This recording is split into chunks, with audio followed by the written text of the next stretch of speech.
This is Paul, and Michael was super flexible. I met Michael in Chino, and I promised him a slot, and he was. I'm gonna see what I can do with evenings, because evenings I can actually plan a little bit. And so just this afternoon, I said, "Can you go tonight?" And he said yes. So here we are, Michael. Um, Hello, this little let's corner. Chino, you said your back was hurting, and so you couldn't really fully enjoy it. He's in this room where he and his wife are super into board games, which is super interesting to me, and that is so cool. My wife and I like to go to open houses because my wife, my wife would like a nicer house than what we live in. So we often go into open houses. And we went into one open house and they just had a couple of walls of board games. And we thought, Yes, oh, that's yes. that's because we love playing board games with our adult children. So Oh, I love it. I love the imagination. I love the camaraderie. It's so much fun. And I spend a lot of time playing video games and very complex competitive games. And nothing beats sitting across the table from yeah, someone's face yeah, and yeah, engaging in and like those moments when they hit and you're like, yes. We play a lot of co-op games where you have like a big bad or something horrible that you guys have yeah, to fight against. yeah, And those games are just like they're a hit every single time. And yeah, I remember more. I've played at tournaments in video games. I could barely remember them.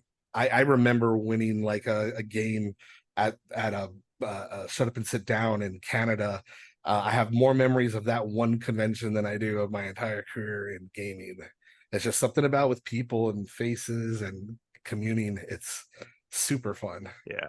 Super, super Well, fun. let's start with you, Michael. I don't know, it's your time. I don't know if you want to just start with yourself. There, my kind of usually what I run people through, or where you grew up, what kind of what your life was like a kid, and then we can go from there.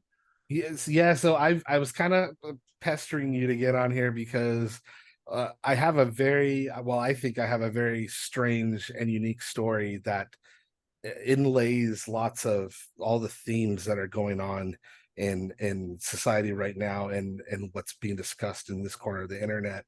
And it's so much synchronicity, to use a Jungian term, that it blows my mind. So I really, my intention is I would like to tell you my story and then just run it through your Paul vision and see, and you ask me anything you want at any point All right, let's and do it. and just go. But so my story begins that I was raised in a small city outside of Los Angeles called Alhambra. And people in this area would probably know it. But I'm the youngest of four.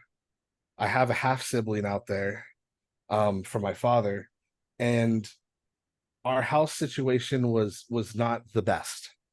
It wasn't. It's not like anything that you'd read extreme in a novel, but there was a lot of verbal psychological abuse. There was a lot of just complete chaotic emotions constantly going out all the time.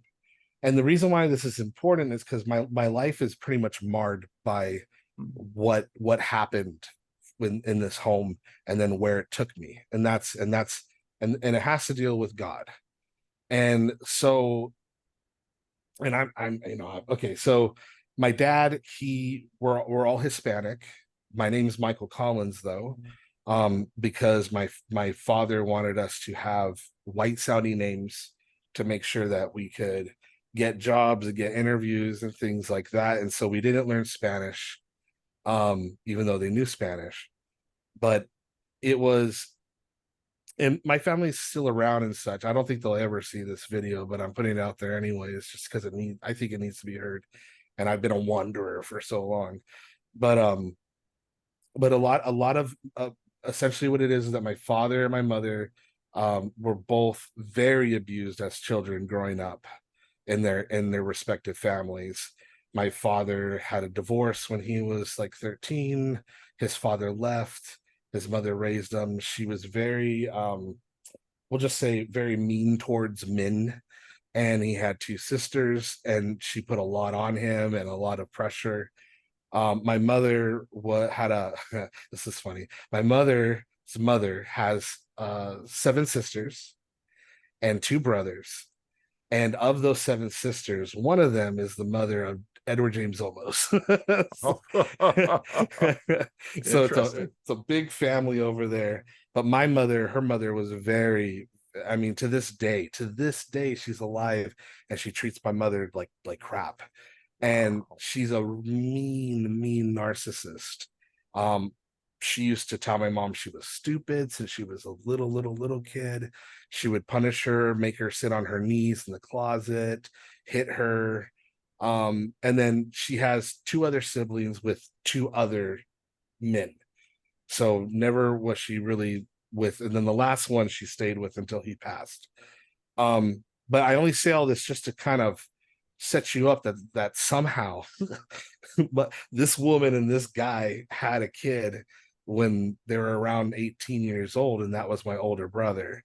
And it was a very, he didn't they didn't move in with each other till my brother was already 8. Wow. So my brother was already had a lot of issues. um he ended up becoming like a pirate musician, always, he's accomplished quite a lot, but in his mind, he there's a lot of self flagellation and just can't enjoy things about himself. It's really rough. I say all this because like I'm in a spot right now where I don't talk to that brother and I don't talk to one of my sisters. um and I can't, especially after I had kids. They're caught up in this toxic family dynamic that they treat me like utter crap. They hear nothing that I say. There's nothing that I can really do. And it was just something that I ended up escaping anyways. So when we were little, it was mostly okay.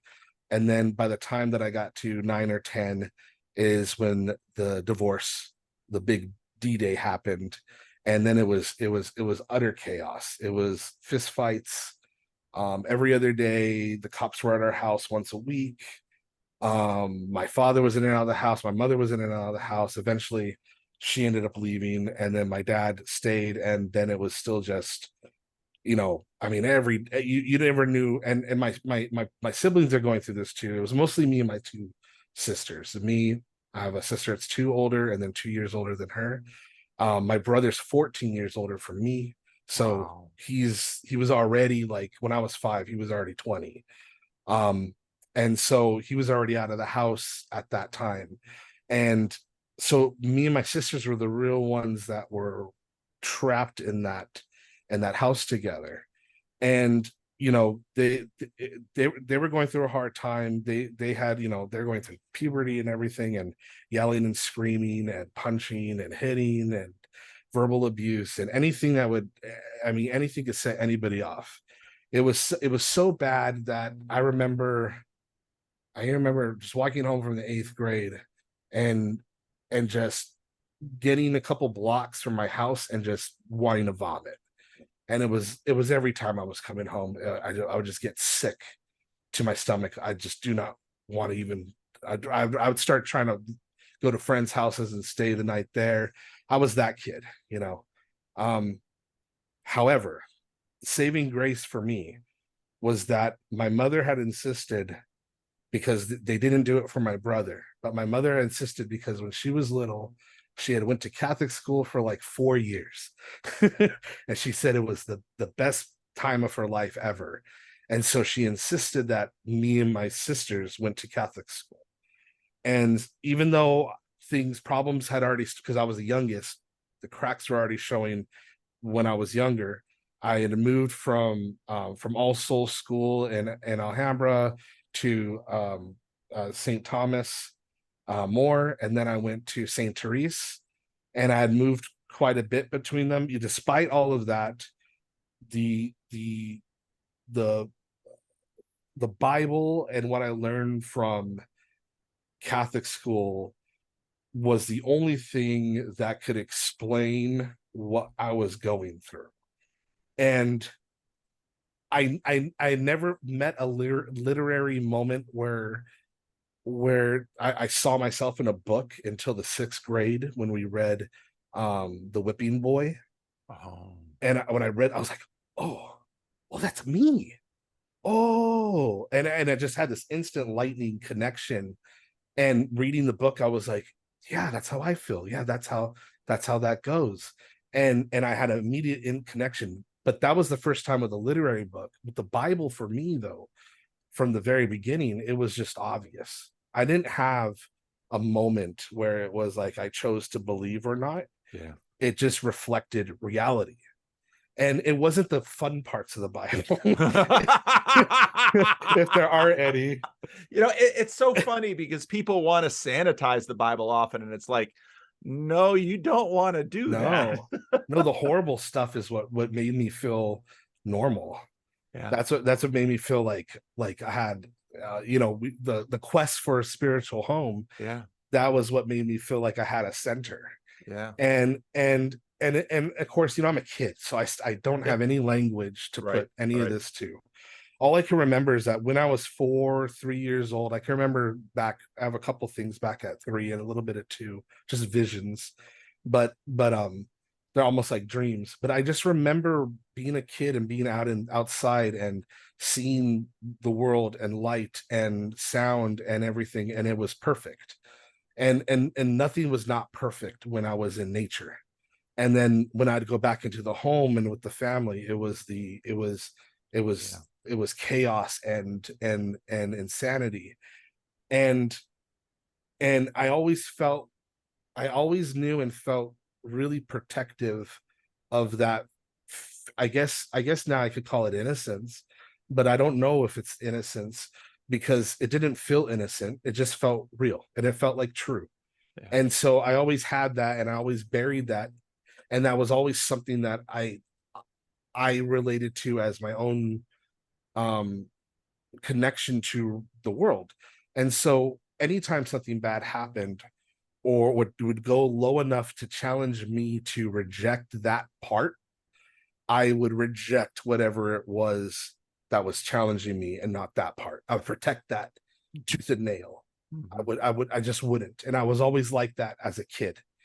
Um, the way I'm going to tell this story is a little. I'm trying to use language from then, because since my journey, I've upgraded language, and I don't want to use that yet, because I think that it's important to understand what I saw then, because then you'll understand the epiphany of when I ran into people with better language. Yeah, And language wasn't something in my house either. That was, my dad wasn't really that educated, nor my mother. They weren't dumb people by any long shot. But it was very emotional, and the language was not there. Um so the main thing that happened, if I was doing Jordan Peterson's breaking your life down into epochs, one of them was when the divorce happened, and I was being taken out of St. Therese and being taken to public school for the first time. And this was right at the tail end of 8th grade. Um, and so my parents were already divorced. My dad is in the house. There was a misunderstanding at school. One of the kids there was every time I switched to one of these schools, it was like I always had to try to integrate with the kids. And I just started like really integrating with my class. I'd been there since the 6th grade, and we're now going to the 8th grade, and now they're really starting to accept me, the boys and the girls. And one of them, though, when I first was there, was I won't use his name. Um, we'll call him James. He was of Egyptian descent, and it was him, another guy, and myself, and we were kind of treated as outcasts immediately. So when I got there, it was like, you're an outcast because you're not one of the they'd all been going to school since kindergarten. right. And so that was fine. At that point, I was used to it, right? So I just did my cool guy thing, and eventually like wormed my way in everyone's hearts. But one day I was walking, and one of the kids they were picking on the Egyptian kid, and they did a thing called what they would call a camel circle, where they would move around him and make fun of him and move the circle around him. It was really, kids could be vicious, Yeah, especially in Catholic schools where fighting was like the it was always about getting somebody right up to the point of throwing a punch, and using subterfuge and manipulation to get them to that point, and then be like, see, look, he did it. And so they did that to him, and they're driving him nuts. And I was walking by, and I was doing my daily thing where I'd go and look at the San Gabriel Mountains and just stare at them through the fence, and just do just do my Shawshank Redemption thing for that. And I got to the fence, and all I hear is Michael did it. I'm like, Michael, I hear my name. And then I hear bump, bump, bump, bump, bump behind me. And I turn around, bam, I get hit in the face by James. And I reflexively, because my dad's dad was a boxer. He was in the military growing up, and he boxed. He tried to make it as a boxer, and he won some small purses, but too much damage. And so he just did car repair for most of his life. But I'd go there every other summer, and he would teach me how to fight. And he taught me how to fight, and he would tell me, put his hands on my fists and tell me that you're a big person, you're a strong person. You practice restraint. This is for self-defense only. So I reflectively just turned and just, James, and then beat him on the floor for one or two punches until the person came and grabbed us off. We go into the principal's office, and we explain, me and him talk, and I find out what's going on. He realizes that they duped him. So me and him are okay, because we were always mostly friends, me and him. And so we were like, okay, we told the principal, and they wanted me gone out of this school for a different reason. And that the reason why I'm telling the story is for that reason, is that we'd have Sunday mass every Wednesday, and then we'd have the in-class version where we would discuss with the priests, and then we had Sunday mass as well. So you get twice the dosage, and I liked it, actually. And I wanted to be a priest when I was growing up, because I saw them as I mean, use a modern word now, but back then I thought of them as Jedi Knights, but now I see them as mystics, wise men, right? And I was always attracted to wise men, who knew the answers and had composure and compassion. And I always knew, like, that, oh, that's a man. Okay, that's a man. That's what I want to be. I want to be a man. Well, I want to grow up to be a man. And so I would ask a lot of questions in that class. And I was a funny kid, and that was my self-defense, is I'd be really funny and make fun of things. But in those classes, I asked serious questions, but the kids thought I was making jokes because I was contradicting the priest and what they were saying. Like, I was telling one, I remember one very clearly, was about limbo and purgatory. And I had some Asian neighbors that moved in. If anyone's from South California, they'll know that Alhambra has one of the highest populations of Asian people in the entire United States. And they were Chinese, like straight from China. And I made friends with the boys there, and they taught me Magic the Gathering and stuff, and they were really cool, and I liked them a lot. And the priest was telling me that they're gonna burn in hell until they accept Christ. And I was like, so I was like, okay, but what if they're not bad people though? Like, like, I'm like, what if they just never heard of Jesus, right? Wouldn't they just, like, wouldn't Jesus just, like, sit down and talk to them first? Like, does it have to go straight to hellfire? But that's how I thought as a kid. And they didn't like that. So when this event happened with James, they decided to kick me out of the school, and it was a no ands, ifs, or buts thing. Wow. They thought I was that much of a problem. Wow. And this one priest in particular didn't like me, and this one other priest absolutely liked me and took me under his wing. And that was the younger one. The younger one liked me. So my dad comes to the school, and he's arguing with the principal, and they tell me to go wait in the church. So I wait in the church, and lo and behold, there's the young priest, right? And I'm sitting there looking, I'm assuming I'm looking pretty miserable. Yeah, sure. I don't think that I would be hiding that. And so he asked me what was wrong, and I just told him, because I was just thinking about it. And it's the weirdest thing, I've told this story. I only recently started. I would talk to this story through myself through the years, but I never told anybody. And only when the Chino estuary happened, that was the first time I really started opening up about any of this. And so I don't have words for this, but I knew that my life was falling apart. I knew that things were never going to be the same. Things were never going to go back to the way they were, and things were going to get really, really, really hard. I don't know how I knew that. I really don't. I just knew that I felt like the floor was being taken out of my feet, and I was in free fall. And so the priest must have saw that. And so he came over and he asked me how I was doing. And I told him that I had already been thinking about it, and I told him, how do I leave the church? And I just said that flat out to him, how do I leave the church? And he goes, well, it doesn't work that way. You don't like leave the church. And I'm like, but I'm not going to be here. I'm not ever going to come back. So is there a way that I'm supposed to leave? Am I supposed to, is there like a ceremony that I'm supposed to do to leave the church? And he goes, well, you were baptized. And I go, yes. He's like, so you're going to always be with the church. And I go, so there's nothing there's nothing. I can just leave. And he goes, well, that's not the point. And I go, okay. And I just kind of walk him off because I don't want to hear him trying to help, even though I know he was. Yeah. And he goes, wait, my son, like that. And I walk out the front doors of the church. Yeah. And I'm at the top of the church and steps, and ironically, or it started raining.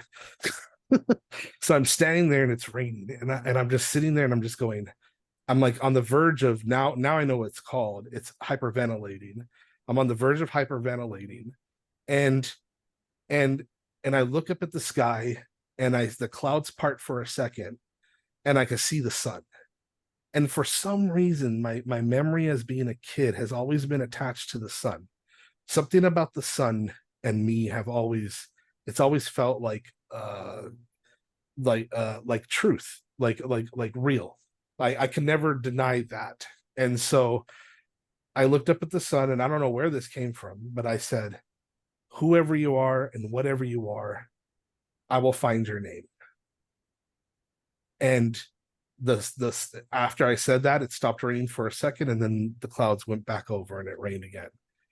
And it wasn't that simple, but for the rest of my life, from that moment, anything that I did, whether it was work or surviving or sleeping behind dumpsters or just avoiding doing something horrible, that was always in the back of my mind, was that I have something to do.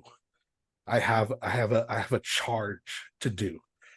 I had no idea what I was signing myself up for. I had no idea the gravity of those words. I'm laughing my butt off when I'm watching the Exodus series with Peterson, and they're going over and over about the name of God, and I'm just like, what did you do, Michael? Like, could you have asked for the hardest mission? But what it was a promise to myself that I'm going to get to the bottom of this. Yeah. Of whatever this is, Yeah. whatever this is, I'm going to get to the bottom of it for me. Yeah. And that literally saved my life. I can say without any arrogance, pure humility, and without any fog or deception, that had I not done that, I mean, I literally had friends at the same time who were going through divorces and things like that. Half of them are dead. Yeah. One of them gave himself essentially ALS from doing so much drugs. His nerves are permanently messed. I don't talk to any of them anymore. They all had to be left because they just, my friendships with them were always me holding on to this burden of Christ, and them just finding some way to just drag you down to hell. And they were dead set on just aiming down. And I was surrounded by those types of people. And the people in my own family, save my one sister, they were all aiming down. And I'm happy to say that my mother, like 5 years ago, she just really turned a leaf Mm, and her grief and her suffering, and started seeing the right therapist and going to church. And me and her have a really good relationship good. now because we can talk about this stuff, and Yeah. I can make her laugh about it too. Yeah. And but yeah, that's one of those epochs. um the rest is pretty much just, I did IT, I did odd jobs, I got an IT, I got A+ and N+ certified. Everything I did was a means to survive, Yeah. but every free time that I had was dedicated to reading. Hmm. And it was because my freedom that I found was through literature, Hmm. mostly nonfiction. Hmm. So anything to try to find. Okay, so I was like a series.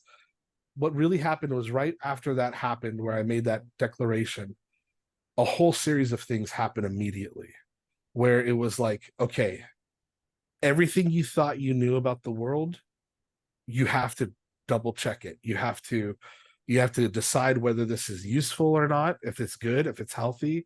You gotta rebuild, I'll use a modern term, your axioms. I didn't have that term back then.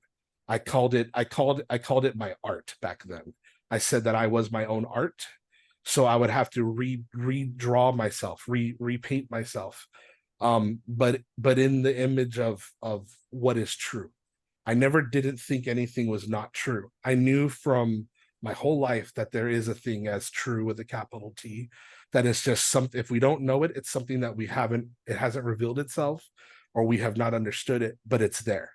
And that all the things I saw in my life, and especially in my own family, was how well or how poorly someone adhered to truth Hmm. to determine the quality of their existence. Hmm.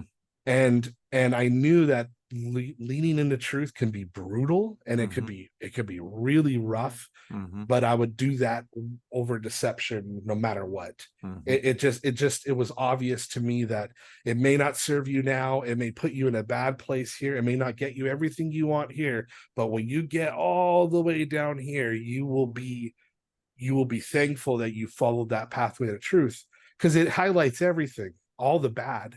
You see how lacking you are, how much of you is fake. um and I would go through all this later when I found Peterson. Yeah, because you sound a lot like Peterson with that. I mean, Yeah, it's basically exactly what he says.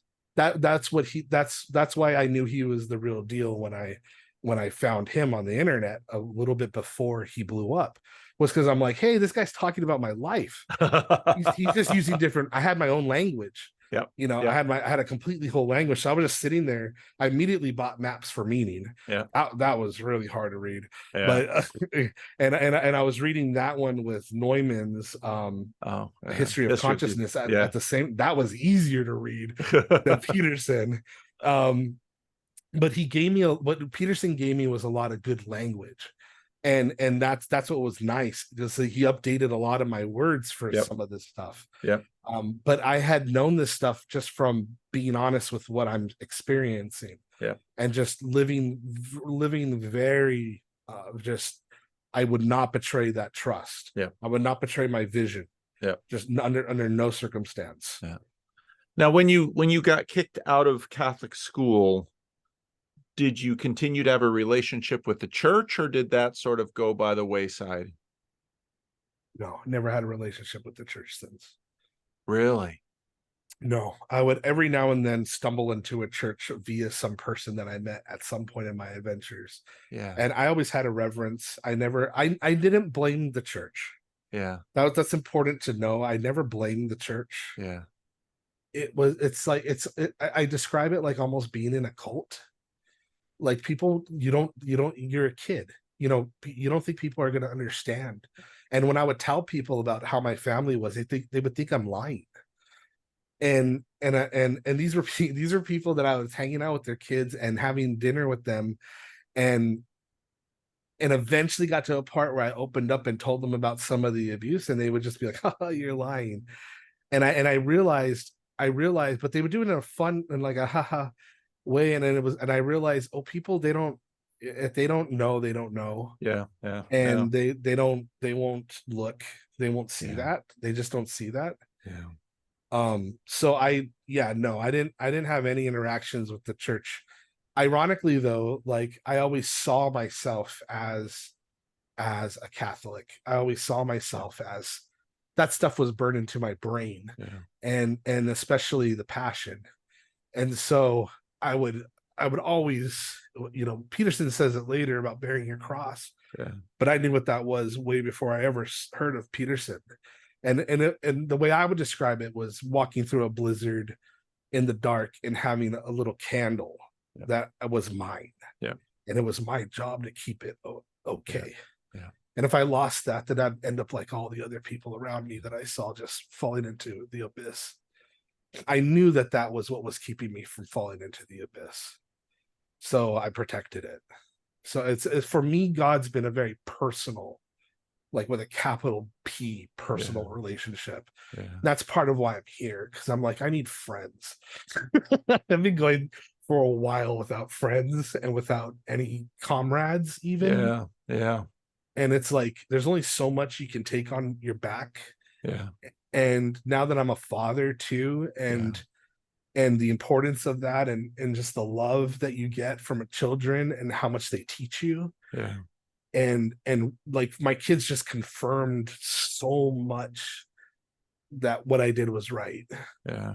because I knew from when I was very young that I wanted to be a father, and I've always wanted, I knew that I wanted a family. And what was strange was when I was when I was rewriting my axioms, I was like, well, how do I find a guideline to keep me there? Like the Bible was still too, I was still too young. The Bible was just way over my head in a lot of things. Yeah. Like I'd hear the thing and it makes sense. And I'm like, I hear these parables and stuff. I'm like, wow, it blows my mind. It made sense. But I didn't sit there and read the Bible and have that kind of relationship with it. Yeah. So what I did was I just imagined that my future children were always standing next to me. And I would say, if my kids were standing right next to me, would I want them to see me doing this? And that was always at my lowest points. I would, wake up from doing drugs or something, and I would see my kids sitting there watching me, and I had to get out of here. So, yeah. So that would keep me safe. Yeah. But that was my baseline. Now that my kids are here, and they're like so full of love and joy, and they teach me. I did everything. I think I did it right as far as purging what I thought a father was from my own father. Yeah. One of the sorry, go ahead. Well, I was just going to say that I've known people who have had really bad childhoods, a lot of chaos, a lot of bad stuff in the home. And it's interesting where most of the people, if they've had a really bad childhood and they really want to, and they wind up becoming parents, they really want to do better. Some of them really do better. Some of them, I mean, it's a strange thing, that experience just really cemented into them. I don't do this, I do this because I saw it. Yeah.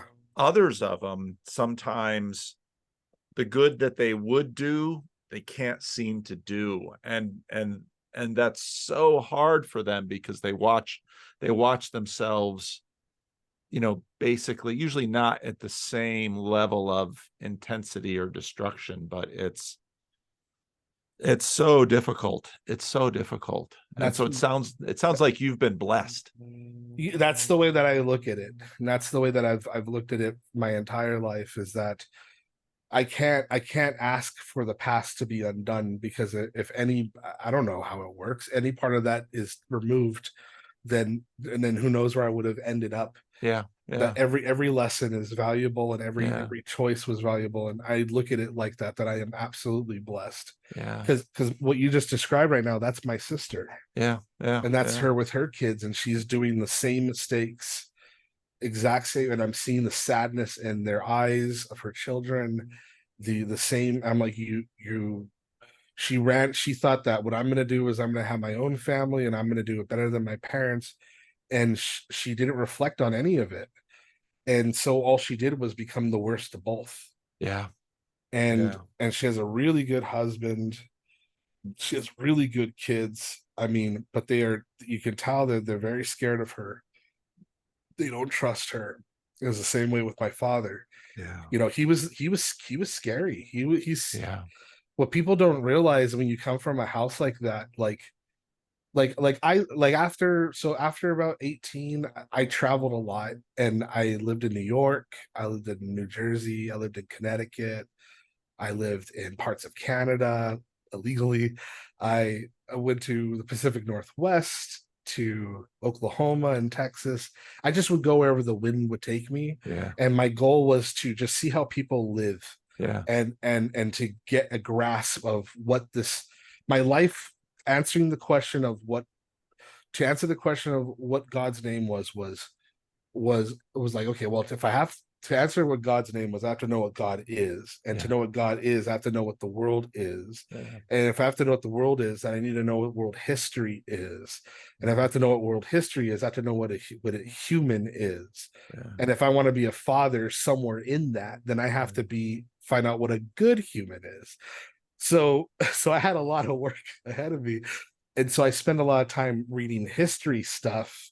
And I remember one of the biggest influences on me when I was 16 was Neil Postman's "Amusing Ourselves to Oh yeah. Death." Yeah. Yeah.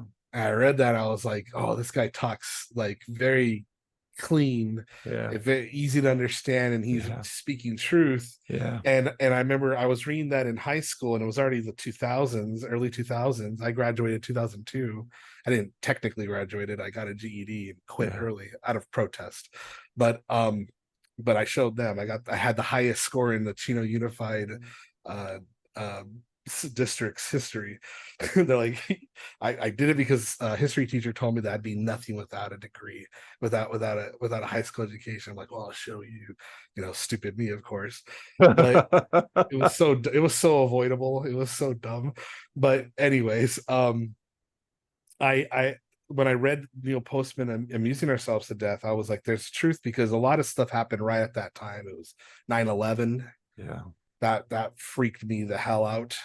I know, people talk about conspiracies and stuff. I will not be afraid to say that there was enough mm,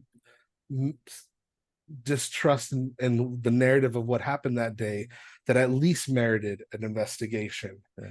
And when I saw that, I can never, because this was really big for me, because one, it made me completely distrust my father, because his attitude to that was believe whatever CNN tells you. And I'm watching the buildings, I'm watching them go down in what looks like a controlled demolition that does not look like it's just falling apart. It's I'm trusting my eyes and what I see. And and by the next morning, the American flags go up. Everybody is, we're going to war. No one's listening, and just the boots of war just come marching by. And I was just watching it happen in real time.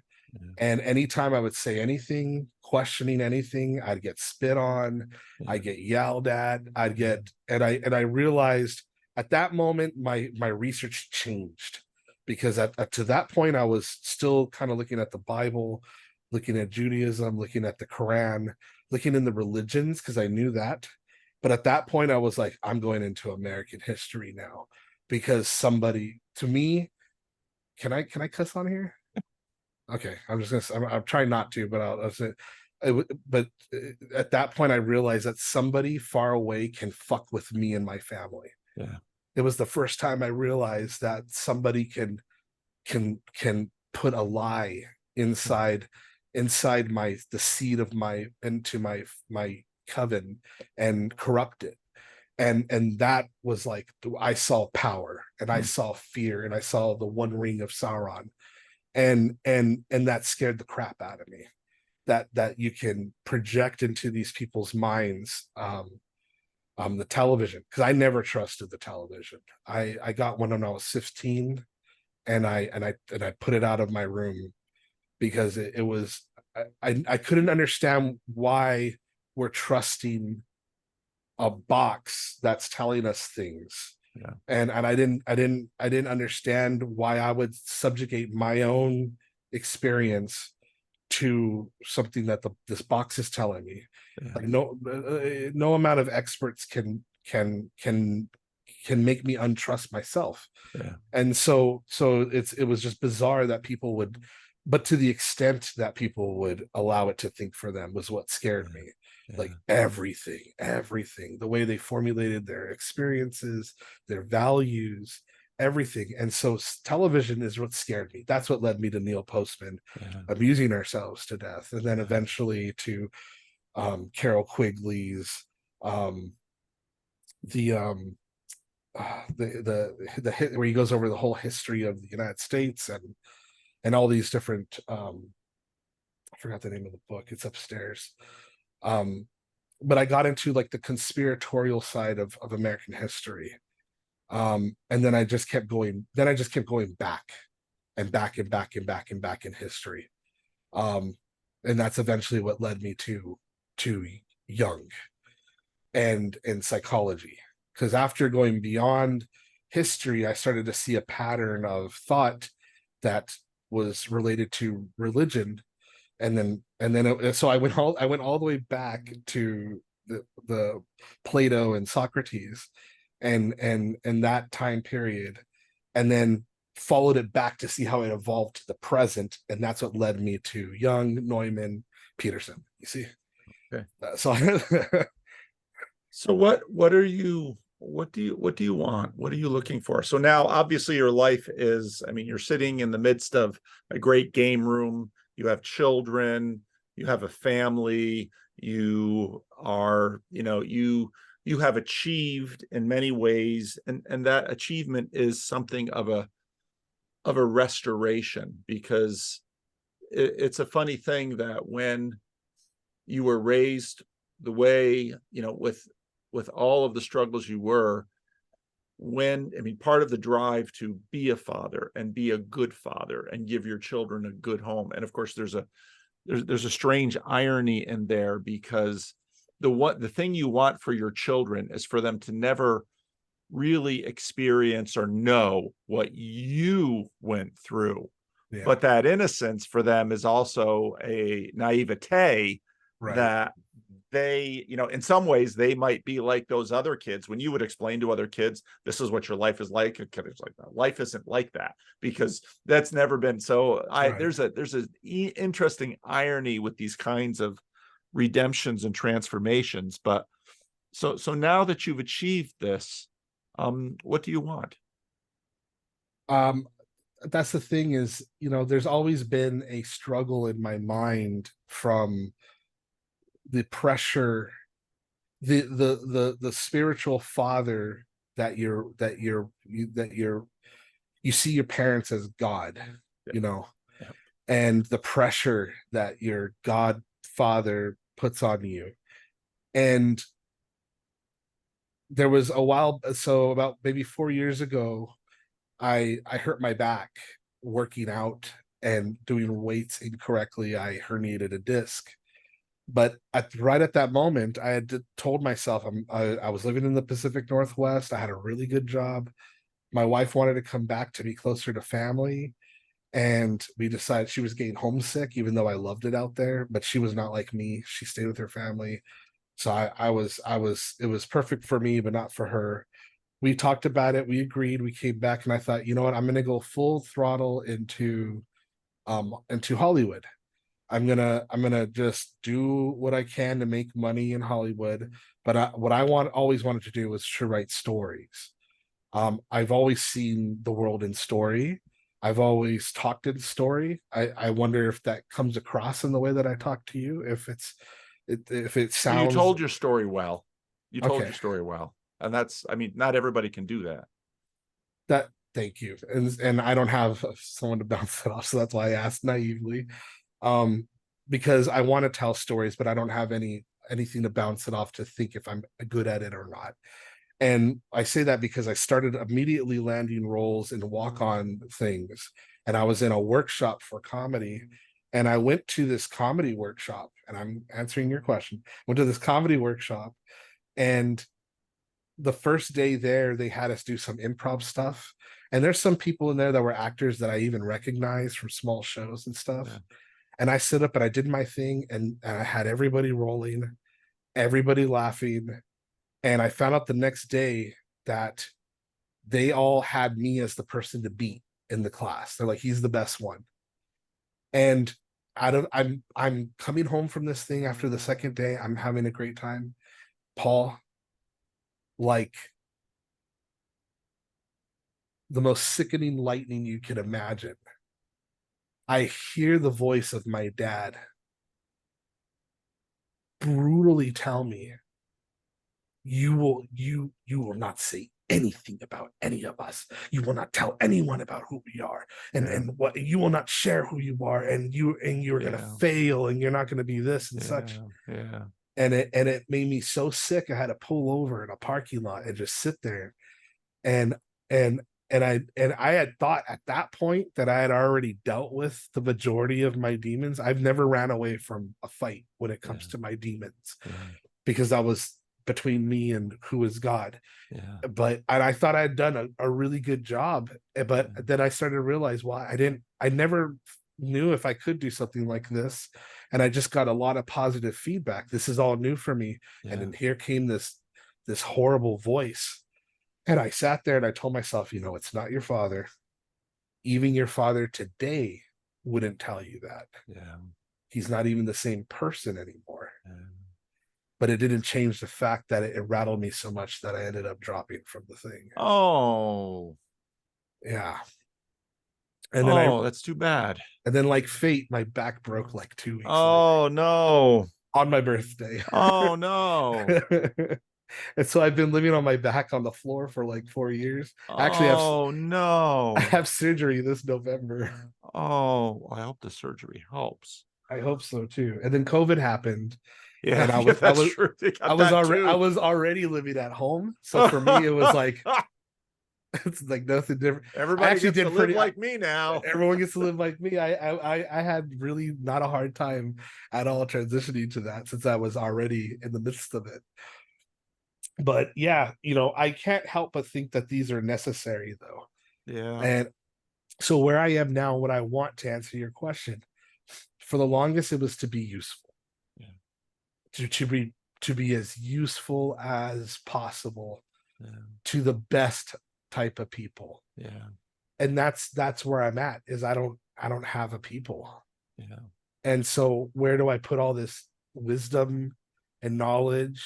Like I could make somebody feel like they have the power to face, Satan himself. Yeah. But I don't have anyone to give that to right now, Yeah. other than my kids, but they're too young. Yeah. And it's like it feels like a shame for me to hoard that with my family when I came from a hoarding cult family. Yeah. Yeah. And it's like that's what I remembered, was slowly just not hanging out with neighbors and not hanging out with cousins and not hanging out with people, till it was just our unit and my dad's craziness, and just that's all it was. That's all it was like. It was like being in a cult. Yeah. When you see those cult people escape, Do that's you what it live felt do you like. live in the Chino area? I bounce back. My mom lives over there Okay. with one of my sisters, Okay. and I was there for a while, like for 2 years in high school. Went to Don Lugo, and that was that period. But then I hadn't been back there since. Okay. But I'm over in the Torrance area now, Okay. and I really like being close to the water. That really helps my soul a lot. So anytime Yeah. I try to live anywhere, I try to be close to a beach, um, or even a lake would be really nice. But like water makes me feel safe. I don't know why, even though a lot of danger comes from water, but No, but water, no, you're right. I mean, water is just there's something weird about water where it's something therapeutic about it. There really is. When my wife and I go on vacation, we'll often just go someplace where there's water, and we will spend days just looking at water. yeah, And I love just staring at water and yeah, thinking and feeling, and the wind, all that is just fantastic.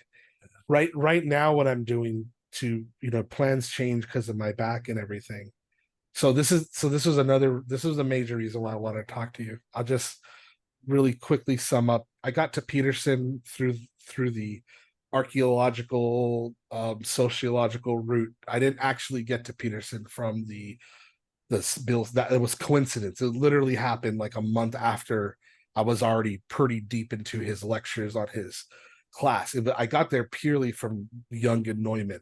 yeah, And and and going, dude, this guy's like basically wrote his book about me. Like, I really want to go tell him, like, yeah, hey, I'm the living incarnation of all the things you said not to do with your yeah, kids. yeah, Like, I really like to talk to you.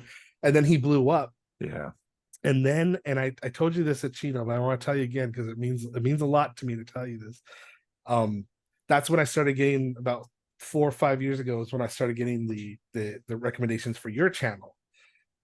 And for the first time, because if you remember me saying I wanted to be a priest when I was young, Yeah. a lot of the priests that I met, and even especially pastors, in the Chino area and Yeah. such, they were very like, like sporting event pastors. They have What's a sporting event, Pastor? like, I got a band Oh, behind me and a yeah. big screen TV, and I'm like, yeah. And that's why you need God in your life. Yes. Yes, you can have that power. You can take that love and send it right up to God. And I'm like, okay, that doesn't this isn't for me. I got it. I was looking for depth, and what's crazy is I never knew anything about Orthodox churches or anything like that. They just never it Yeah. just never hit. And then I saw your channel, and who knows, maybe I just had really bad luck running into like decent pastors or priests. But when I saw your channel and I heard you those very early ones where you're talking about dissecting Peterson's stuff, Yeah. I'm just like, oh, this guy's legit. He's the real deal. And what it was it came very clear to me that you cared about people. That was number one. It had nothing to do with Peterson, had nothing to do with the content you were talking about. It was like, oh, this guy cares about people. Like, actually, like, is walking the walk that the priest would tell me about, to live like Christ and to care about the people at the bottom. And I couldn't find those people. So I was always looking for one to be a role model for me. So then I just said, well, screw it. I'll just figure it out myself. So I'll just be that person. I was always telling myself, be the person you wish you could have ran into Yeah. growing up. Yeah. So I'm always that guy that's helping everybody. Yeah. Whenever I run into them, and I'll disappear to smoke, and you never heard my name or anything. Yeah. And I get off on that a little bit. I'm just like, haha, mysterious. But not always. That's actually pretty lonely.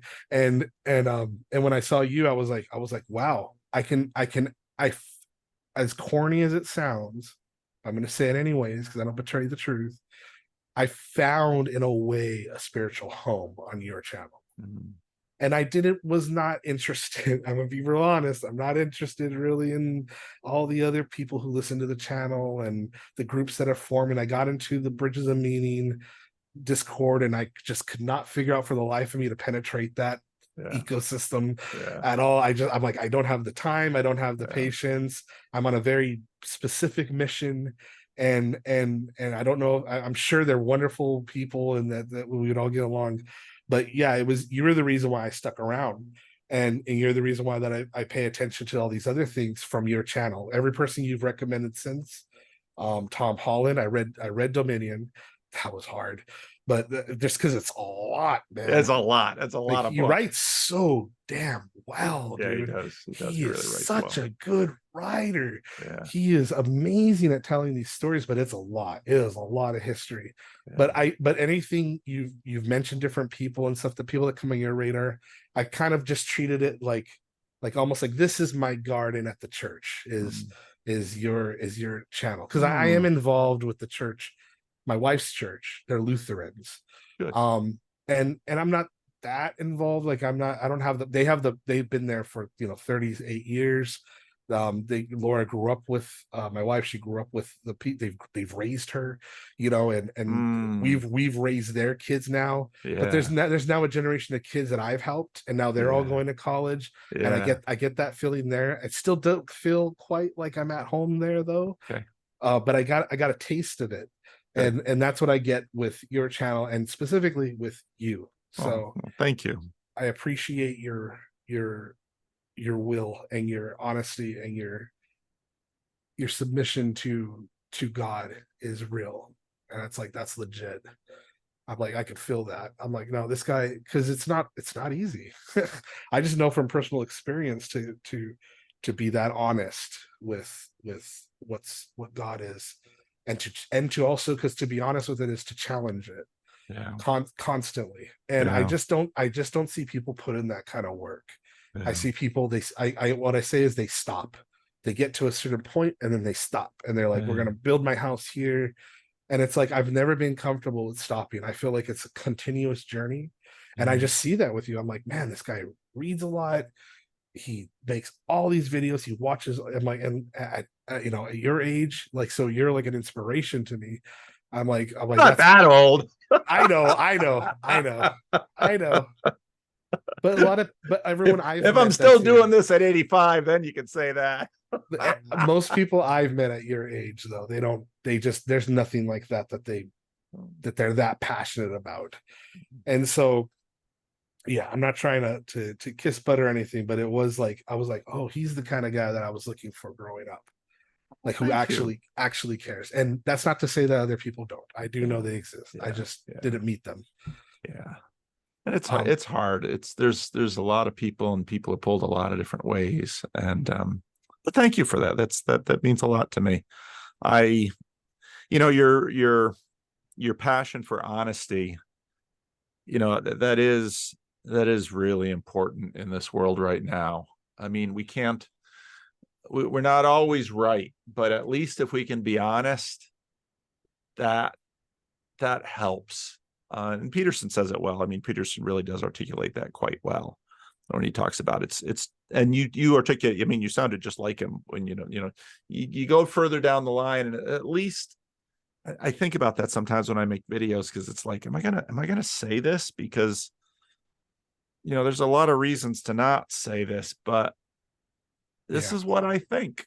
And yeah, and I know that there's always some group that has a party line on something that if you don't adhere to it, they're gonna knock you, and they're gonna take shots at you and all of that. And that's I understand that.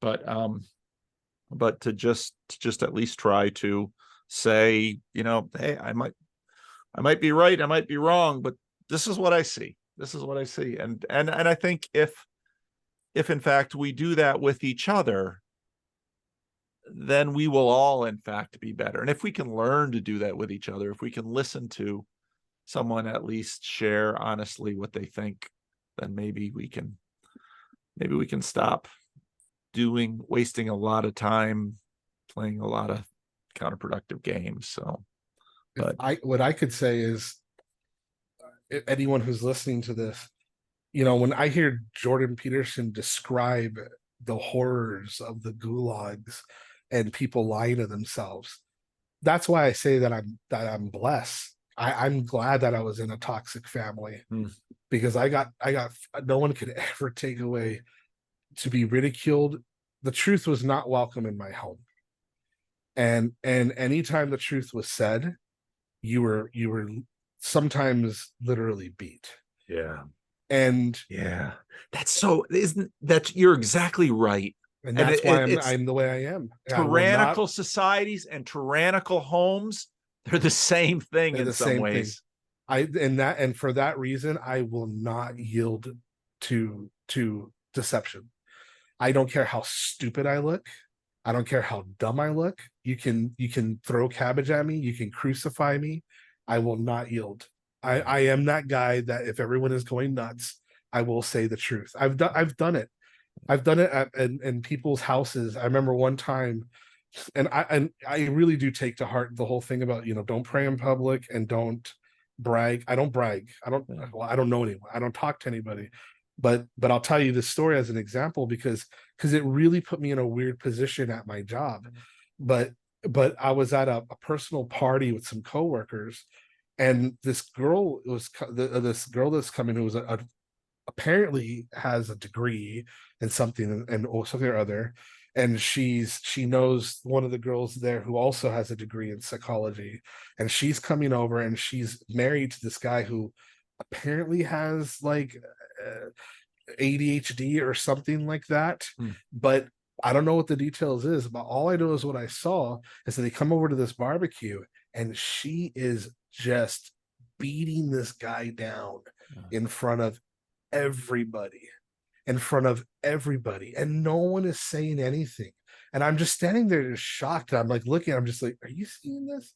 And they just kind of smile at me like, I'm like, you are seeing it. You're choosing not to say anything because it would be inconveniencing for you or what have you. And we sit down at the dinner table, and she lets into him one more time. And I go, hey, I'm like, can you leave him the fuck alone? You think he's had enough today already? All right. He's literally crying. Are any of you people going to look at this guy? He's literally crying at a dinner table and you're all laughing. You call yourselves decent human beings? Wow. What the hell is, and I let into them and I just left. Wow. And I ended up talking to the friend who was the psychologist girl. Me and her had a good relationship. And she and I said, honestly, what did you see? And she said, I honestly didn't see it. Really? And she was someone, I wouldn't say that she was really in the hardcore feminist camp. Yeah. There was definitely a feminist slant. Yeah. She was raised by a single mother who was also that way. Yeah. I don't know if that had something to do with it. I'm guessing because I don't know. But she was honest when she said she didn't see it. Wow. And I was just godsmacked. But I've had many situations like that in my life, and I don't let them pass. Yeah. I can't stand seeing somebody get trampled on. Well, and again, I mean, partly it's a weird thing how in some ways an abusive childhood it disables a lot of people, but it also enables some people, and it's a funny dynamic. And it's always, you can never know who this evil is going to bless and who this evil is going to curse. You just can't tell beforehand. You see it play out and it's like, wow. The closest I've seen as an explanation is there's some people who do their videos and talks about different types of personalities and families and narcissistic, toxic family situations.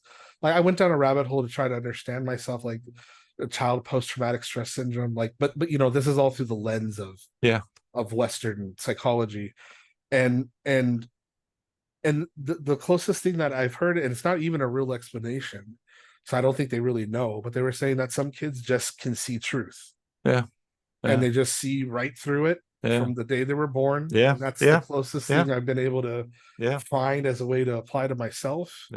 And I just know that if I betray that, I betray my entire existence. And that's something I'm not willing to do.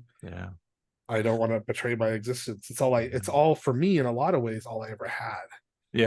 So as the walls were even more narrowed in my house, it was the only thing that separated me from the chaos was that I could see it, and that if I gave into it, it was like I couldn't even choose to give into it though. Right. So that's the thing. Right. It would be like a fish trying to fly. So I couldn't foresee that. So I just endured the pain. So that was my thing, is I'm really good at enduring pain for long periods of time. That's actually a huge. It's one of the one of the key relational skills is that's actually pain endurance, because a lot of the ways that people hurt one another is because instead of enduring the pain, they basically reflect the pain back at Yes, someone else. They receive it and they push it over. that's my I'm feeling sister. pain, so I'm going to hurt you. And of That's my course that just, why are you hurting me? I didn't do anything to you. No, it's because yeah. I can. And of course they Yeah. don't even think it through. They just No, do it. that's 100% my sister. Like you couldn't pick a perfect example, a mirror example of one little section in one family than me and my sister at this point. Yeah. She will go off on anybody. She will tell them the most horrible things and then apologize the next second and then act like she never did it. Yeah. And I know it comes from exactly what you said, the inability to endure that pain Yeah. because they're so frightened and because they're so fragile and Yeah. because of those Yeah. things. So it Yeah. makes it really difficult Yeah. to figure out what the right move is to do with her, because I want her kids to spend time with my kids. Yeah. And I know that I can help her children. Yeah. Her sons constantly, because they never played board games or anything like that. Yeah. I'm sure. And he's come here one time and he was like, "Can I live here?" He's like, "This place is amazing." Yeah. And he's really smart. Like he's so smart. Um, and my sister thinks she's like, "I don't want you to stay with your uncle. There's something wrong with him. He's weird." She calls me weird because I don't adhere to the toxicity. Yeah. I was gonna tell you though, because there was like some new stuff, and this is what I just been dying to tell you. I was pushing to get to on here. Um, so I feel like part of that quest has paid off because now I know kind of what I've been looking for has been the best high res frame that I can find to explain what is going on in society at this time. And it didn't all click and it didn't all hit until finally I read The Master and His Emissary by Ian McGilchrist. Yeah. Have you read that book yet? No, I've read some of it. I haven't finished it. I think he figured it out. Yeah. I just when I finished reading it, and now I have volume 1 and 2 of his. This is his next big book. They are very hard books. Yeah. He is very good though. He is really good at saying something very complicated and then kind of reiterating it, and then complicated, and then reiterating it. Yeah. But everyone, I think, for all the people that were at the Chino estuary and what we're all trying to figure out, Vervaeke's work, Peugeot, I put in a special camp with you, which are those who know the pattern from God and are trying to maintain that branch and morph it with whatever the hell's going on out here, versus those who are outside the branch and are wandering. Yeah. I think McGilchrist has, did I say it right? McGilchrist. I always add a Gilla in there because I think that's every Irish name.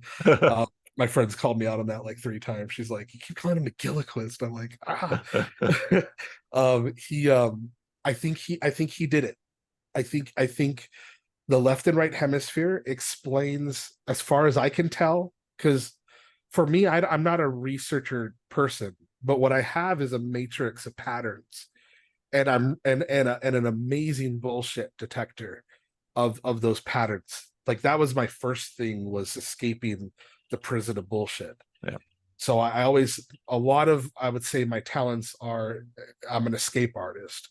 I escaped the hell out of my own head and shackles that way. And I think that's helped me when I've gone on this adventure to filter out bullshit and be able to frog hop to different subjects, without having to become a master of that subject. I've definitely embraced the jack of all trades, and for expediency, and to get, because my goal has been, I got to get as far out to the fringe as possible to find out what is the largest frame or container to explain what it is that a man is at this day and age, to answer the question of who is God. Yeah. And what I found, because of course it's the 13,000 year destruction that happened, so I have a different perspective of where we are as people, that we are actually a traumatized, collective traumatized civilization, healing at the same time rediscovering ancient lost knowledge. But McGilchrist has, I think, completely provided the best possible frame.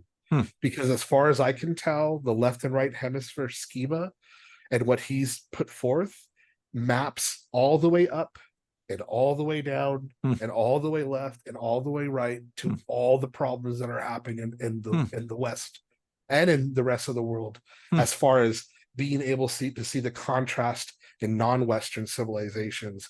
It also explains that as well. And I think part of the reason why this overuse of the left hemisphere occurred was because of the trauma occurred 13,000 years ago, a need for rapid growth and rapid rebuilding, but it's gone out of control.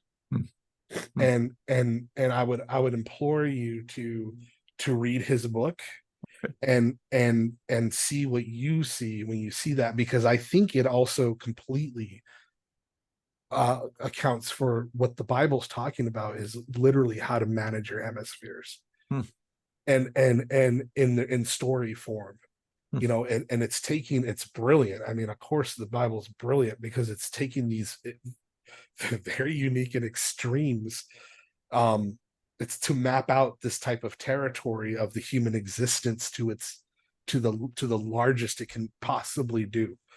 And as far as I can tell, the supremacy of the left hemisphere overriding the master, which is the right hemisphere, that every story in the Bible is the moral of the story is through God, the reconnecting to the right hemisphere, and a reframing for the left hemisphere to put it back in its cage.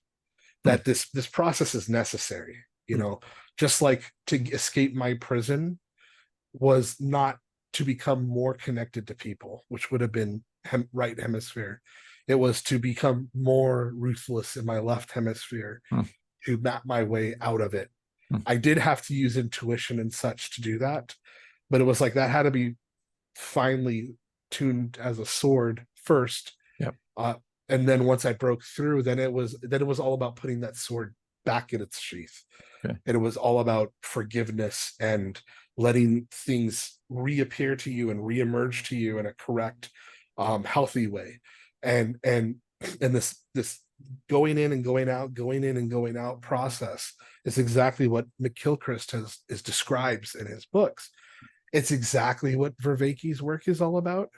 Vervaeke is looking at it the exact same thing as McGilchrist, except Vervaeke is where McGilchrist is coming up with the board game themes and the broad mechanics. Vervaeke is writing the rule book. Interesting. So he's in the nitty gritty, doing all this little stuff. McGilchrist is someone that's just always out there, and I always think, I should watch more of his stuff, and I should finish that book and probably read it again as a whole, maybe now in puppy prison.